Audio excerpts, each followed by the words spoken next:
The dashboard clock glowed 2 a.m. as rain slicked the endless stretch of Highway 17. Only Mark's headlights cut the oppressive blackness.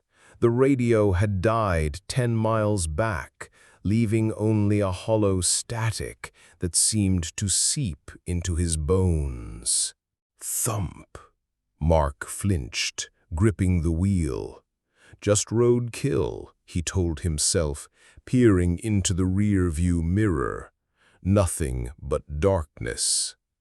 Then a flicker, high above, not lightning, a cold blue pinprick moving against the wind. Thump, thump, louder, from the roof now. His knuckles went white. He stomped on the accelerator, the engine whining. The blue light pulsed, joined by another, then another, forming a silent, impossible triangle overhead. They cast no light on the soaked asphalt below, only bathing the car's interior in an eerie, sterile glow.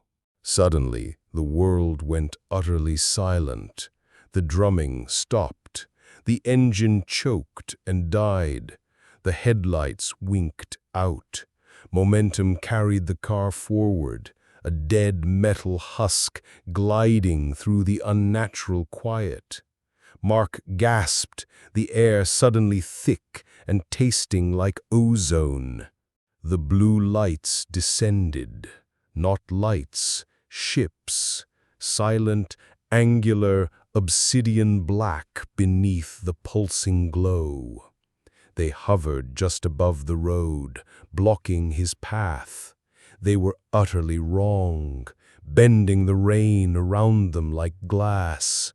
Panic seized Mark. He fumbled for the door handle, but it was ice cold, fused shut. Through the windshield he saw movement within the nearest ship.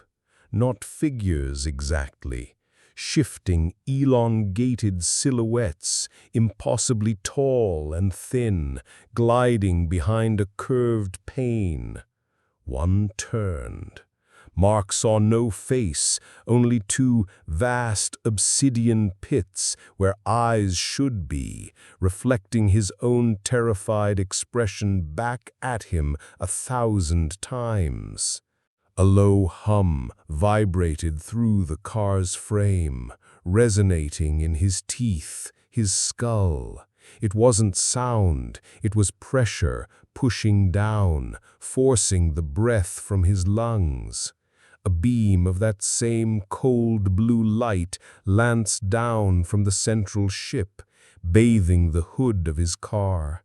Metal groaned, paint sizzled and peeled away, revealing symbols etched into the steel beneath, symbols he'd never seen, yet felt ancient and utterly alien. They were marking him.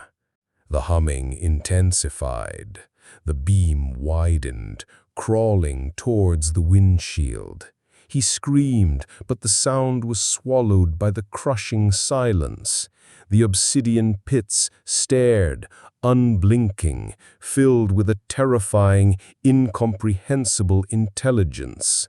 The blue light touched the glass. It began to frost, then crack with a sound like snapping bones.